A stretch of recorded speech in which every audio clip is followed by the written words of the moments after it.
ದರ್ಶನ್ ಅವರಿಗೆ ಮನೆ ಊಟ ಬೇಕಾಗಿರೋದು ಅವರ ಆರೋಗ್ಯ ಸಮಸ್ಯೆಗೋಸ್ಕರ ಅಲ್ಲ, ಆದರೆ ಅವರು ಕಸರತ್ತು ನಡೆಸಬೇಕು. ಸೊ ಹಾಗಾಗಿ ಅವರು ಎಕ್ಸ್ಟ್ರಾ ಪ್ರೋಟೀನ್ ಅನ್ನ ತಗೊಳ್ಬೇಕು, ಅವರಿಗೆ ಡಯಟ್ ಬದಲಾವಣೆ ಬೇಕು, ಹಾಗಾಗಿ ಅವರು ಮನೆ ಊಟವನ್ನ ಕೇಳ್ತಾ ಇದ್ದಾರೆ ಅಂತ ಹೇಳಿ ಎಸ್ಪಿಪಿ ಪ್ರಸನ್ನ ಕುಮಾರ್ ಅವರು 42ನೇ ಎಸಿಎಂಎಂ ಕೋರ್ಟ್ನಲ್ಲಿ ಪ್ರತಿವಾದವನ್ನ ಮಾಡ್ತಾ ಇದ್ದಾರೆ. ದರ್ಶನ್ ಅವರು ಹಿಪ್ ಜಾಯಿಂಟ್ ಬಗ್ಗೆ 2023ರ ಮೆಡಿಕಲ್ ರಿಪೋರ್ಟ್ ಅನ್ನ ಅಲ್ಲಿ ಅಟ್ಯಾಚ್ ಮಾಡಿದ್ದಾರೆ, ಆ ರೆಕಾರ್ಡ್ ತೋರಿಸಿದ್ದಾರೆ. ಅವರು ಇತ್ತೀಚಿನ ವೈದ್ಯಕೀಯ ವರದಿಯಲ್ಲಿ ಎಲ್ಲ ಸರಿಯಾಗಿದೆ, ಅವರಿಗೆ ಏನು ಸಮಸ್ಯೆಗಳು ಇಲ್ಲ, ಏಪ್ರಿಲ್ ವರದಿಯಲ್ಲಿ ಯಾವುದೇ ತೊಂದರೆಯೂ ಕೂಡ ಆಗಿಲ್ಲ, ಅರೆಸ್ಟ್ ಆಗೋ ತನಕ ಎಲ್ಲ ಸರಿ ಇತ್ತು, ಈಗ ಸಮಸ್ಯೆಯಾಗಿದೆ ಅಂತ ಹೇಳ್ತಿದ್ದಾರೆ.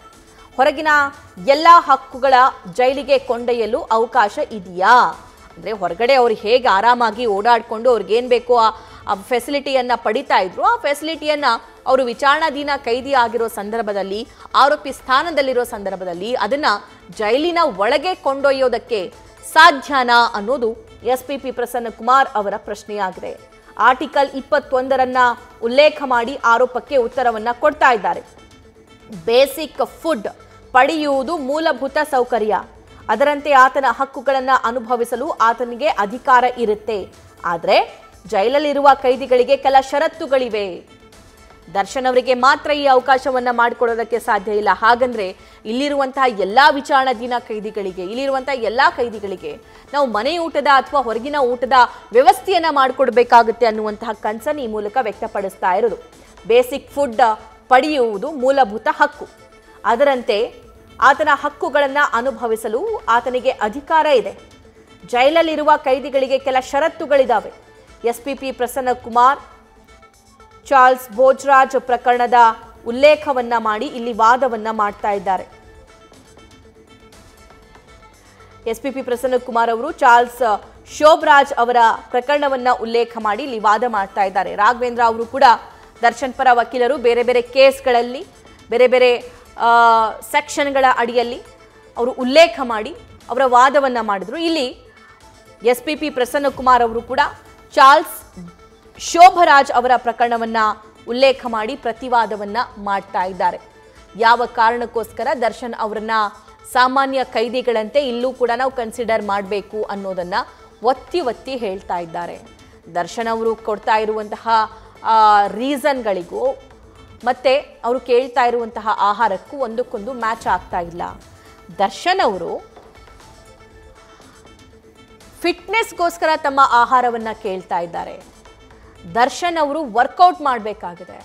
ದರ್ಶನ್ ವರ್ಕೌಟ್ ಮಾಡಿದ ಸಂದರ್ಭ ಸಹಜವಾಗಿ ಅವರ ವೇಟ್ ಲಾಸ್ ಆಗುತ್ತೆ. ಆದರೆ ವೇಟ್ ಲಾಸ್ ಆಗದೇ ಇರಬೇಕು ಅಂತಂದರೆ ಪ್ರೋಟೀನ್ ತಗೋಬೇಕಾಗುತ್ತೆ, ಎಕ್ಸ್ಟ್ರಾ ಡಯಟ್ ತಗೋಬೇಕಾಗುತ್ತೆ, ಡಯಟ್ ಫುಡ್ ತಗೋಬೇಕಾಗುತ್ತೆ. ಸೊ ಆ ಅವಕಾಶವನ್ನು ದರ್ಶನ್ ಇಲ್ಲಿ ಕೇಳ್ತಾ ಇದ್ದಾರೆ ಅಂತ. ಸೊ ಅದನ್ನೂ ಕೂಡ ನಾವು ಸ್ಪೆಷಲ್ ಅಂತ ಕನ್ಸಿಡರ್ ಮಾಡಿದ್ರೆ ಅಬ್ಬಬ್ಬ ಅಂತಂದರೆ ಒಂದು 15 ದಿನ ಅದಕ್ಕೆ ಅವಕಾಶವನ್ನು ಮಾಡಿಕೊಡಬಹುದು. ಪ್ರತಿನಿತ್ಯ ಅದಕ್ಕೆ ಅವಕಾಶ ಇಲ್ಲ ಅಂತ ಇಲ್ಲಿ ಉಲ್ಲೇಖ ಮಾಡಿದ್ದಾರೆ ಈ ಹಿಂದೆನೆ ಎಸ್ಪಿಪಿ ಪ್ರಸನ್ನ ಕುಮಾರ್ ಅವರು. ಈ ಕೇಸ್ನಲ್ಲಿ ಅಂದರೆ ಇಲ್ಲಿ ಚಾರ್ಲ್ಸ್ ಶೋಭರಾಜ್ ಪ್ರಕರಣವನ್ನ ಪ್ರಸನ್ನ ಕುಮಾರ್ ಉಲ್ಲೇಖ ಮಾಡಿದ್ದಾರೆ. ಅದರಲ್ಲಿ ಹೇಳ್ತಾರಂತೆ, ಈ ಕೇಸ್ನಲ್ಲಿ ಜೈಲು ಕೈದಿಗೆ ಹೊರಗಿನ ಎಲ್ಲ ಹಕ್ಕುಗಳು ಇಲ್ಲ, ಆತನು ಸಹ ಜೈಲು ನಿಯಮಗಳ ಅಡಿಯಲ್ಲಿ ಬರ್ತಾನೆ. ಈಗ ಕೈದಿ ಆದಂತಹ ಸಂದರ್ಭದಲ್ಲಿ ಬೇರೆ ಕೈದಿಗಳ ತರಾನೇ ಆತ ಇರಬೇಕು, ಆತನಿಗೆ ಹೊರಗಡೆ ಇರೋ ಎಲ್ಲ ಫೆಸಿಲಿಟಿನೂ ಕೂಡ ಇಲ್ಲಿ ಬೇಕು ಅನ್ನೋದಲ್ಲ. ಆತನಿಗೆ ಬೇಕಾಗಿರೋ ಆಹಾರ, ಆತನಿಗೆ ಬೇಕಾಗಿರೋ ಹಾಸಿಗೆ, ಆತನಿಗೆ ಬೇಕಾಗಿರುವಂತಹ ಬೇರೆ ಸೌಲಭ್ಯಗಳು ಅದು ಜೈಲಿನ ಒಳಗಡೆ ಸಿಗೋದಿಲ್ಲ. ಜೈಲ್ ಅಂತಂದರೆ ಅದಕ್ಕೊಂದು ನಿಯಮಗಳಿರ್ತವೆ, ಆ ನಿಯಮಗಳನ್ನು ನಾವು ಮೀರಬಾರದು. ಎಷ್ಟು ಸಾಧ್ಯವಾಗುತ್ತೋ ಅಷ್ಟು ಜೈಲಿನ ಒಳಗಡೆನೆ ದರ್ಶನ್ಗೆ ಬೇಕಾಗಿರುವ ಫೆಸಿಲಿಟಿಯನ್ನ ಮಾಡಿಕೊಡ್ಬೇಕಾಗುತ್ತೆ. ಹೊರಗಡೆಯಿಂದ ಊಟ ತರಿಸ್ಕೊಳ್ಳೋದು ಪ್ರತಿನಿತ್ಯ ಅಥವಾ ಹೊರಗಡೆಯಿಂದ ಅವರಿಗೆ ಬೇಕಾಗಿರೋ ಡಯಟಿಗೆ ಬೇಕಾಗಿರುವಂತಹ ವಸ್ತುಗಳನ್ನು ತರಿಸ್ಕೊಳ್ಳೋದು ಇದು ಸರಿಯಲ್ಲ. ಇದಕ್ಕೆ ಅವಕಾಶ ಕೊಡೋದು ಬೇಡ ಅಂತ ಎಸ್ಪಿಪಿ ಪ್ರಸನ್ನ ಕುಮಾರ್ ಅವರು ಪ್ರತಿವಾದ ಮಾಡ್ತಾ ಇದ್ದಾರೆ. ಇನ್ನು ದರ್ಶನ್ ಹಿಪ್ ಜಾಯಿಂಟ್ ಅನ್ನುವಂತಹ ಪ್ರಾಬ್ಲಮ್ ಅನ್ನ ಅಲ್ಲಿ ರೆಕಾರ್ಡ್ ಅಂತ ಏನು ತೋರಿಸಿದಾರಲ್ಲ, ಅದು 2023ರಲ್ಲಿ ಆಗಿರುವಂತಹ ರಿಪೋರ್ಟ್. ಅದು ಆಗಿನ ರಿಪೋರ್ಟ್ ಅನ್ನ ಅವರು ಇವಾಗ ತೋರಿಸ್ತಾ ಇದ್ದಾರೆ. ಆದರೆ ಜೈಲಿನ ಒಳಗೆ ಹೋದ ನಂತರ ಅವ್ರಿಗೆ ಆಗಿರುವಂಥ ಆರೋಗ್ಯ ಸಮಸ್ಯೆಯನ್ನು ಮಾತ್ರ ಅವರು ತೋರಿಸ್ಬೇಕು ಅನ್ನೋದು ಎಸ್ಪಿಪಿ ಪ್ರಸನ್ನ ಕುಮಾರ್ ಅವರ ಪ್ರತಿವಾದ ಆಗಿದೆ. ಇನ್ನವರು ಚಾರ್ಲ್ಸ್ ಶೋಭರಾಜ್ ಅವರ ಪ್ರಕರಣವನ್ನು ಕೂಡ ಇಲ್ಲಿ ಉಲ್ಲೇಖ ಮಾಡ್ತಾರೆ. ಈ ಕೇಸ್ನಲ್ಲಿ ಜೈಲು ಕೈದಿಗೆ ಹೊರಗಿನ ಎಲ್ಲಾ ಹಕ್ಕುಗಳು ಇಲ್ಲ, ಆತನು ಸಹ ಜೈಲು ನಿಯಮಗಳ ಅಡಿಯಲ್ಲಿ ಬರ್ತಾನೆ, ಜೈಲಿನ ನಿಯಮಗಳು ಏನಿದೆಯೋ ಆತ ಅನುಭವಿಸಬೇಕು. ಮಾದರಿ ಕಾರಾಗೃಹ ಕೈಪಿಡಿಯಲ್ಲಿನ ನಿಯಮಗಳಿದ್ದಾವೆ, ಆ ಕೈಪಿಡಿಯಲ್ಲಿನ ನಿಯಮಗಳನ್ನು ದರ್ಶನ್ ಅವರು ಅನುಭವಿಸಬೇಕು. ಯಾವುದೇ ಕೈದಿ ಕಾನೂನಿನ ಹೊರಗೆ ಇರೋದಕ್ಕೆ ಸಾಧ್ಯ ಇಲ್ಲ. ಇಲ್ಲಿ ಎಲ್ಲ ಕೈದಿಗಳಿಗೂ ಅಪ್ಲೈ ಆಗೋದು ಒಂದೇ ಕಾನೂನು ಅಂತ ಎಸ್ಪಿಪಿ ಪ್ರಸನ್ನ ಕುಮಾರ್ ಅವರು ಪ್ರತಿವಾದವನ್ನ ಮಾಡ್ತಾ ಇದ್ದಾರೆ. ಇಲ್ಲಿ ಬೇರೆ ಕೈದಿಗಳಂತೆಯೇ ದರ್ಶನ್ ಅವರನ್ನು ಕೂಡ ಕನ್ಸಿಡರ್ ಮಾಡಬೇಕು ಅನ್ನೋದು ಪ್ರಸನ್ನ ಕುಮಾರ್ ಅವರ ವಾದವಾಗಿದೆ. ಆದರೆ ಫೈನಲಿ ದರ್ಶನ್ಗೆ ಮನೆಯೂಟದ ಭಾಗ್ಯ ಸಿಗುತ್ತೋ ಸಿಗಲ್ವೋ ಅನ್ನುವಂತಹ ಕುತೂಹಲ ಸದ್ಯಕ್ಕೆ ಇದೆ. ಷರತ್ತುಬದ್ಧವಾಗಿ ನೀವು ಮನೆಯೂಟ ತರಿಸ್ಕೊಳ್ಳೋದಕ್ಕೆ ಅಥವಾ ಹೊರಗಿನ ಊಟ ತರಿಸ್ಕೊಳ್ಳೋದಕ್ಕೆ ಅವಕಾಶ ಮಾಡಿಕೊಡಿ, ನಿಮ್ಮ ಎಲ್ಲ ಷರತ್ತುಗಳನ್ನು ನಾವಿಲ್ಲಿ ಒಪ್ಪಿಕೊಳ್ತೀವಿ ಅಂತ ಹೇಳಿ ದರ್ಶನ್ ಪರ ವಕೀಲ ರಾಘವೇಂದ್ರ ಅವರು ವಾದ ಮಂಡಿಸ್ತಾ ಸಂದರ್ಭದಲ್ಲಿ ಹೇಳ್ತಾ ಇದ್ರು. ಆದರೆ ಇಲ್ಲಿ ದರ್ಶನ್ ಅವರು ಕೊಟ್ಟಿರುವಂತಹ ರೀಸನ್ಸ್ಗಳು ಮತ್ತು ದರ್ಶನ್ಗಿರುವಂತಹ ಹೆಲ್ತ್ ಸಮಸ್ಯೆ ಮತ್ತು ಈಗ ಪ್ರಾಕ್ಟಿಕಲಿ ದರ್ಶನ್ ಅವರು ಎದುರಿಸ್ತಾ ಇರುವಂತಹ ಸಮಸ್ಯೆಗಳನ್ನು ಎಸ್ಪಿಪಿ ಪ್ರಸನ್ನ ಕುಮಾರ್ ಅವರು ಉಲ್ಲೇಖಿಸಿ ಅವರು ಜೈಲಿನ ಒಳಗಡೆನೆ ಏನೆಲ್ಲ ಫೆಸಿಲಿಟಿ ಪಡಿಬಹುದು ಅನ್ನೋದನ್ನ ಇಲ್ಲಿ ಒತ್ತಿ ಹೇಳ್ತಾ ಇದ್ದಾರೆ. ಎಲ್ಲ ಕೈದಿಗಳಂತೆ ದರ್ಶನ್ ಅವರು ಕೂಡ ಕೈದಿ, ಅವರು ಎಲ್ಲ ಕೈದಿಗಳಿಗೆ ಯಾವೆಲ್ಲ ನಿಯಮ, ಯಾವೆಲ್ಲ ಆಹಾರ, ಯಾವೆಲ್ಲ ವ್ಯವಸ್ಥೆ ಅನುಕೂಲ ಅಪ್ಲೈ ಆಗುತ್ತೋ ಅದು ಇವ್ರಿಗೂ ಕೂಡ ಅಪ್ಲೈ ಆಗುತ್ತೆ, ಅದನ್ನ ಅನುಭವಿಸಬೇಕು ಅಂತ ಹೇಳ್ತಾ ಇದ್ದಾರೆ. ದರ್ಶನ್ ಪರ ವಕೀಲರು ಹೇಳ್ತಾ ಇದ್ದಾರೆ ಅವರೊಬ್ಬ ಸ್ಟಾರ್ ಅಂತ, ಆದರೆ ಜೈಲಿಗೆ ಹೋದ ಮೇಲೆ ಎಲ್ರಿಗೂ ಒಂದೇ ಕಾನೂನು, ಎಲ್ಲ ಕೈದಿಗಳು ಅಲ್ಲಿ ಒಂದೇ, ಅವರಿಗೆಲ್ರಿಗೂ ಕೂಡ ಒಂದೇ ಕಾನೂನು ಇರೋದು ಅಂತ ಹೇಳಿ ಪ್ರಸನ್ನ ಕುಮಾರ್ ಅವರ ಪ್ರತಿವಾದ. ಆಹಾರ ನೀಡಬೇಡಿ ಅಂತ ಕಾನೂನು ಇಲ್ಲ, ಆಹಾರ ನೀಡೋದಕ್ಕೆ ಅವಕಾಶ ಇದ್ದೇ ಇದೆ, ಆದರೆ ಅವರು ಕೇಳಿದ್ದೆಲ್ಲ ಕೊಡೋದಕ್ಕೆ ಅವಕಾಶ ಇಲ್ಲ. ಕಾನೂನು ಪ್ರಕಾರ ಏನು ನೀಡಬೇಕು ಅದನ್ನ ನೀಡಬಹುದು. ದರ್ಶನ್ ಅವರು ದೊಡ್ಡ ಸ್ಟಾರ್ ಅನ್ನೋದನ್ನ ಇಲ್ಲಿ ರಾಘವೇಂದ್ರ ಅವರು ಉಲ್ಲೇಖ ಮಾಡಿದ್ದಾರೆ. ಆದರೆ ದರ್ಶನ್ ಜೈಲಿಗೆ ಹೋದ ಮೇಲೆ ಅವರು ಕೂಡ ಒಬ್ಬ ಕೈದಿ, ಬೇರೆ ಕೈದಿಗಳಿಗೆ ಯಾವೆಲ್ಲ ರೂಲ್ಸ್ಗಳಿದಾವೋ ಅದೇ ರೂಲ್ಸ್ ದರ್ಶನ್ಗೂ ಕೂಡ ಇರೋದು. ಬೇರೆ ಕೈದಿಗೆ ಏನೆಲ್ಲ ಕಾನೂನುಗಳಿದಾವೋ ಅದೇ ಕಾನೂನು ಈಗ ದರ್ಶನ್ಗೂ ಕೂಡ ಇರೋದು. ಸೊ ಹಾಗಾಗಿ ಅವರಿಗೆ ಆಹಾರ ಕೊಡಬೇಡಿ ಅಂತ ನಾವು ಹೇಳ್ತಿಲ್ಲ. ಯಾವೆಲ್ಲ ನಿಯಮಗಳ ಅಡಿಯಲ್ಲಿ ದರ್ಶನ್ಗೆ ಆಹಾರವನ್ನು ನೀಡೋದಕ್ಕೆ ಸಾಧ್ಯ ಇದೆಯೋ ಸೊ ಅಲ್ಲಿ ಮಾತ್ರ ಕನ್ಸೆಷನ್ ಮಾಡಿ ಕೊಡಬೇಕು, ಅವ್ರು ಕೇಳಿದ್ದೆಲ್ಲ ನಾವು ಕೊಡೋದಕ್ಕೆ ಸಾಧ್ಯ ಇಲ್ಲ ಅನ್ನೋದು ಎಸ್ಪಿಪಿ ಪ್ರಸನ್ನ ಕುಮಾರ್ ಅವರ ಪ್ರತಿವಾದ.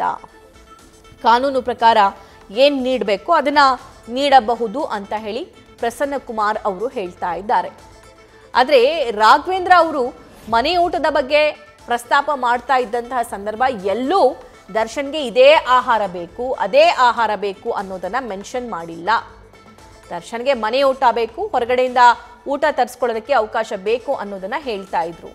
ಆದರೆ ಇಲ್ಲಿ ಎಸ್ಪಿಪಿ ಪ್ರಸನ್ನ ಕುಮಾರ್ ಅವರು ದರ್ಶನ್ಗೆ ಯಾವ ಮಾದರಿಯ ಆಹಾರವನ್ನ ಅವರು ಕೇಳ್ತಾ ಇದ್ದಾರೆ, ಯಾವ ಮಾದರಿಯ ಆಹಾರ ಜೈಲಿಂದ ಪ್ರೊವೈಡ್ ಮಾಡೋದಕ್ಕೆ ಸಾಧ್ಯ, ಯಾವ ಮಾದರಿಯ ಆಹಾರ ಅಲ್ಲಿ ವೈದ್ಯಾಧಿಕಾರಿಗಳು ರೆಕಮೆಂಡ್ ಮಾಡ್ತಾರೆ ಅನ್ನೋದನ್ನು ಕೂಡ ಇಲ್ಲಿ ಉಲ್ಲೇಖ ಮಾಡಿ ಹೇಳಿದರು. ಇದಾದ ನಂತರ ರಾಘವೇಂದ್ರ ಅವರು ಏನು ಉಲ್ಲೇಖ ಮಾಡ್ತಾರೆ, ಅವರ ವಾದ ಹೇಗಿರುತ್ತೆ ಅನ್ನೋದು ಕೂಡ ಸಾಕಷ್ಟು ಇಂಟ್ರೆಸ್ಟಿಂಗ್ ವಿಚಾರ.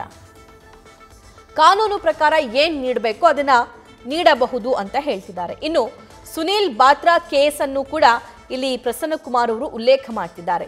ಇದರಲ್ಲಿ ಪ್ರಿಸನ್ನಲ್ಲಿ ತೊಂದರೆ ಆಗಿದ್ರೆ ನಿಮ್ಮ ಹಕ್ಕನ್ನ ಅಲ್ಲಿ ಕಸಿತಾ ಇದ್ದಾರೆ ಅಂತ ಅರ್ಥ. ಆಗ ಕೆಲ ಅವಕಾಶಗಳು ಕಾನೂನಲ್ಲಿವೆ, ಆಗ ಕೆಲ ಫೆಸಿಲಿಟಿಗಳು ಕಾನೂನಿನ ಮೂಲಕ ನೀವು ಪಡ್ಕೊಳ್ಬಹುದಾಗಿದೆ ಅಂತ ಸುನಿಲ್ ಬಾತ್ರಾ ಕೇಸನ್ನ ಇಲ್ಲಿ ಉಲ್ಲೇಖ ಮಾಡ್ತಾ ಇದ್ದಾರೆ ಎಸ್ಪಿಪಿ ಪ್ರಸನ್ನ ಕುಮಾರ್.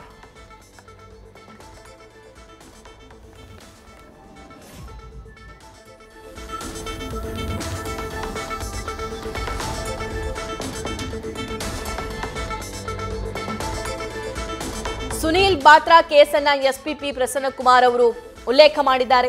ಇದರಲ್ಲಿ ಪ್ರಿಸನ್ನಲ್ಲಿ ತೊಂದರೆ ಆಗಿದ್ರೆ ನಿಮ್ಮ ಹಕ್ಕನ್ನ ಅಲ್ಲಿ ಕಸಿತಾ ಇದ್ದಾರೆ ಅಂತ ಅರ್ಥ. ಆಗ ಕೆಲ ಅವಕಾಶಗಳು ಕಾನೂನಲ್ಲಿ ಇವೆ. ಜೈಲಲ್ಲಿ ಕೇವಲ ಬೇಸಿಕ್ ಫ್ರೀಡಮ್ ಮಾತ್ರ ನೀಡೋದಕ್ಕೆ ಅವಕಾಶ ಇದೆ. ಆ ಬೇಸಿಕ್ ಫ್ರೀಡಮ್ ಎಲ್ಲವೂ ಕೂಡ ದರ್ಶನ್ ಅವರಿಗೆ ಸಿಗ್ತಾ ಇದೆಯಲ್ಲ ಅಂತ ಪ್ರಸನ್ನ ಕುಮಾರ್ ಅವರು ಹೇಳ್ತಾ ಇದ್ದಾರೆ. ಅವರಿಗೆ ಬೇರೆ ಬೇರೆ ಕೈದಿಗಳಿಗೆ ಯಾವೆಲ್ಲ ಆಹಾರವನ್ನ ನೀಡಲಾಗುತ್ತೆ ಅದೇ ಆಹಾರವನ್ನ ದರ್ಶನ್ಗೂ ಕೂಡ ಕೊಡ್ತಾ ಇದ್ದಾರೆ. ಮನೆಯೂಟನೇ ಬೇಕು ಅಂತಂದ್ರೆ ಹೇಗೆ? ಬೇರೆ ಕೈದಿಗಳ ತರಾನೇ ದರ್ಶನ್ ಅವರನ್ನು ಕೂಡ ಟ್ರೀಟ್ ಮಾಡಬೇಕಾಗುತ್ತೆ. ಈಗ ಎಲ್ಲ ಕೈದಿಗಳು ಮನೆಯೂಟನೇ ಬೇಕು ಅನ್ನೋ ಪ್ರಸ್ತಾಪವನ್ನ ಇಟ್ಟರೆ ಏನು ಮಾಡಬೇಕು ಅನ್ನುವಂತಹ ಪ್ರಶ್ನೆ ಕನ್ಸರ್ನ್ ಕೂಡ ಇಲ್ಲಿ ಅಡಗಿದೆ. ದರ್ಶನ್ಗೆ ಅವರ ಆರೋಗ್ಯವನ್ನ ಕನ್ಸಿಡರ್ ಮಾಡಿ, ಅವರ ಫಿಟ್ನೆಸ್ ಅನ್ನ ಕನ್ಸಿಡರ್ ಮಾಡಿ, ಅವರೊಬ್ಬ ಸ್ಟಾರ್ ಅನ್ನುವಂತಹ ಕಾರಣಕ್ಕೆ ನಾವು ಕನ್ಸಿಡರ್ ಮಾಡಿದ್ರೆ ಬೇರೆ ಕೈದಿಗಳು ಕೂಡ ಪ್ರಶ್ನೆ ಕೇಳಲ್ವಾ ಅನ್ನೋದು, ಅಥವಾ ಬೇರೆ ಕೈದಿಗಳಿಗೂ ಕೂಡ ನಾವು ನ್ಯಾಯ ಒದಗಿಸಿ ಕೊಟ್ಟಂತಾಗುತ್ತಾ ಅನ್ನೋದು ಎಸ್ಪಿಪಿ ಪ್ರಸನ್ನಕುಮಾರ್ ಅವರ ಪ್ರತಿವಾದದ ಹಿಂದೆ ಅಡಗಿರುವಂತಹ ಮಾತು. ಆದರೆ ಇಲ್ಲಿ ದರ್ಶನ್ ಅವರು ತಮ್ಮ ಆರೋಗ್ಯ ಸಮಸ್ಯೆಗಳನ್ನ, ಡೈರಿಯಾ ಸಮಸ್ಯೆ ಇದೆ ಅಂತ ಏನು ಹೇಳ್ಕೊಂಡಿದ್ದಾರೆ, ಡೈಜೆಷನ್ ಸಮಸ್ಯೆ ಅಂತ ಏನು ಹೇಳ್ಕೊಂಡಿದ್ದಾರೆ, ಹಿಪ್ ಜಾಯಿಂಟ್ ಸಮಸ್ಯೆ ಇದೆ ಅಂತ ಏನು ಹೇಳ್ಕೊಂಡಿದ್ದಾರೆ. ಸೊ ಆ ಎಲ್ಲ ಸಮಸ್ಯೆಗಳನ್ನ ಕನ್ಸಿಡರ್ ಮಾಡಿದ್ರೆ ದರ್ಶನ್ ಅವರಿಗೆ ಜೈಲಲ್ಲೇ ನಾವು ಒಳ್ಳೆ ಊಟವನ್ನ ಕೊಡಬಹುದಲ್ಲ, ಅಥವಾ ವೈದ್ಯಾಧಿಕಾರಿಗಳನ್ನ ಕನ್ಸಲ್ಟ್ ಮಾಡಿದಂತಹ ಸಂದರ್ಭದಲ್ಲಿ ಅವರ ಸೂಚನೆಯ ಮೇರೆಗೆ ಅವರಿಗೆ ಬೇಕಾಗಿರುವಂತಹ ಆಹಾರವನ್ನ ಜೈಲಲ್ಲೇ ನಾವು ಪ್ರೊವೈಡ್ ಮಾಡಬೇಕು. ಆದರೆ ಮನೆಯಿಂದನೇ ಅವರಿಗೆ ಊಟ ಬೇಕು ಅನ್ನೋದು ಏನು ಅನ್ನೋದು ಇಲ್ಲಿ ಪ್ರಸನ್ನಕುಮಾರ್ ಅವರ ಪ್ರಶ್ನೆ. ಕಾನೂನಿನ ಮುಂದೆ ಶ್ರೀಮಂತ, ಸ್ಟಾರ್, ಆತ ದೊಡ್ಡವ ಅಂತ ಏನೂ ಇಲ್ಲ. ಕಾನೂನು ಎಲ್ಲರಿಗೂ ಒಂದೇ ಆಗಿರುತ್ತೆ. ಇಲ್ಲಿ ತುಂಬಾ ಜನ ವಿಚಾರಣಾ ದಿನ ಕೈದಿಗಳು ಬರ್ತಾರೆ, ಹೋಗ್ತಾರೆ. ಆದರೆ ಆ ಎಲ್ಲ ಕೈದಿಗಳು ಮನೆ ಊಟನೇ ಬೇಡಿಕೆ ಇಡೋದಿಲ್ವಲ್ಲ. ಅವರೆಲ್ಲರಿಗೂ ಕೂಡ ನಾವು ಮನೆ ಊಟದ ಫೆಸಿಲಿಟಿಯನ್ನ ಮಾಡಿಕೊಡ್ತೀವಾ? ಇಲ್ವಲ್ಲ. ಅಗತ್ಯ ಬಿದ್ದಲ್ಲಿ ಮಾತ್ರ ಆ ಕನ್ಸೆಷನ್ ನೀಡ್ತೀವಿ. ಆದರೆ ಇಲ್ಲಿ ಮಾತ್ರ ನಾವು ಇದನ್ನ ಸ್ಪೆಷಲ್ ಕೇಸ್ ಅಂತ ಯಾಕೆ ಕನ್ಸಿಡರ್ ಮಾಡಬೇಕು? ದರ್ಶನ್ ಸ್ಟಾರ್ ಆಗಿದ್ದಿದ್ರೆ ಅದು ಹೊರಗಡೆ ಸ್ಟಾರ್ ಆಗಿರೋದು. ಜೈಲಿಗೆ ಬಂದ ನಂತರ ದರ್ಶನ್ ಕೂಡ ಇಲ್ಲಿ ಒಬ್ಬ ಸಾಮಾನ್ಯ ಕೈದಿ. ಬೇರೆ ಸಾಮಾನ್ಯ ಕೈದಿಗಳಿಗೆ, ವಿಚಾರಣಾಧೀನ ಕೈದಿಗಳಿಗೆ ಏನ್ ಫೆಸಿಲಿಟಿ ಇದೆಯೋ ಅದನ್ನೇ ದರ್ಶನಿಗೆ ಮಾಡಿಕೊಡೋಣ. ದರ್ಶನ್ ಅವರಿಗೆ ಹಿಪ್ ಜಾಯಿಂಟ್ ಸಮಸ್ಯೆ ಅಂತ ಹೇಳ್ತಾರೆ. 2023ರ ರೆಕಾರ್ಡ್ ತೋರಿಸ್ತಾರೆ. ಜೈಲಿಗೆ ಹೋದ್ಮೇಲೆ ಆಗಿರೋ ಸಮಸ್ಯೆ ಅಲ್ಲ. ಅವರು ಜೈಲಿನ ಹೊರಗಡೆ ಅವರಿಗೆ ಏನೆಲ್ಲ ಫೆಸಿಲಿಟಿಗಳು ಇದ್ವಲ್ಲ, ಹೇಗೆ ಬದುಕ್ತಾ ಇದ್ರಲ್ಲ, ಅದೇ ಲೈಫು ಜೈಲಿನ ಒಳಗಡೆನೂ ಬೇಕು ಅಂತಂದ್ರೆ ಅದನ್ನ ಪ್ರೊವೈಡ್ ಮಾಡೋದಕ್ಕೆ ಸಾಧ್ಯನಾ ಅನ್ನೋದು ಪ್ರಸನ್ನಕುಮಾರ್ ಅವರ ಪ್ರಶ್ನೆಯಾಗಿದೆ.